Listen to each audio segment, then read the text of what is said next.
Well, hey, Tilted Barners.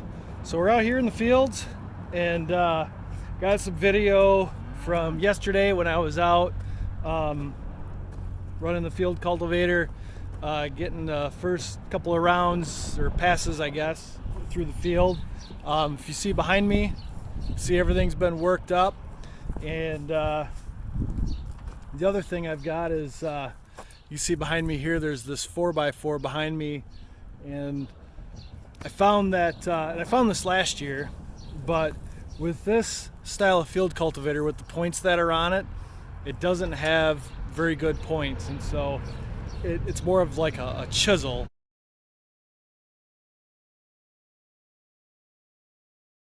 And so what happens is it kind of ridges up behind the field cultivator.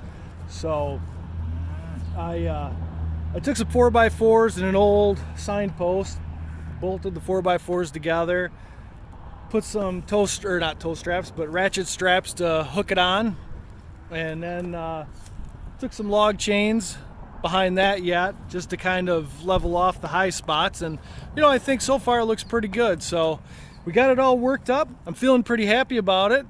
I got some drone footage we'll throw in here too, showing you how everything was working up. And then from here, we're gonna go ahead and get some seed broadcast on there, and then the last step will be packing it in. So with that, enjoy the video.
Well, some of you guys might be wondering, well, why in the heck are they just using that one old field cultivator that doesn't do a very good job?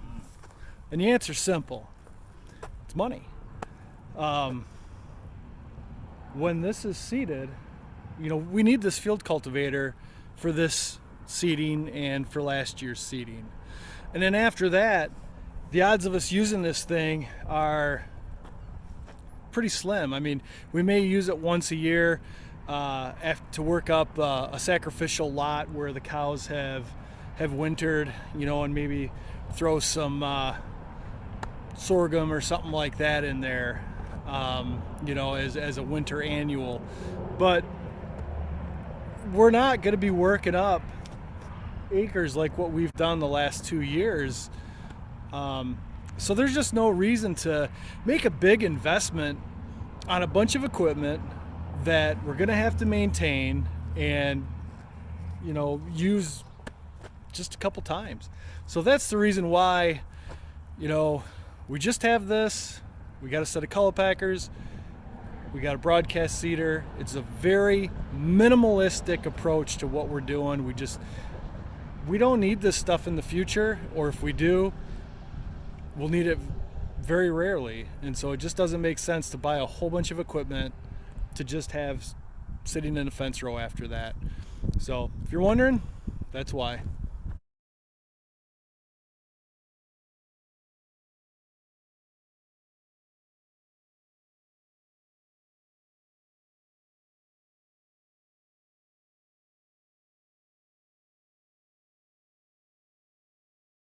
I don't think that worked out too well.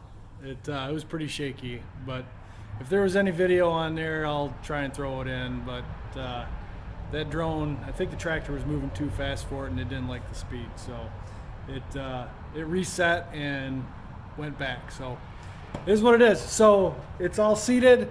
I'm going to be taking the spreader off the back of the tractor here, hooking the color packer up, and we're just gonna run it over the field. So really isn't much for you to watch there. I appreciate everybody watching, and we'll see you on the next one.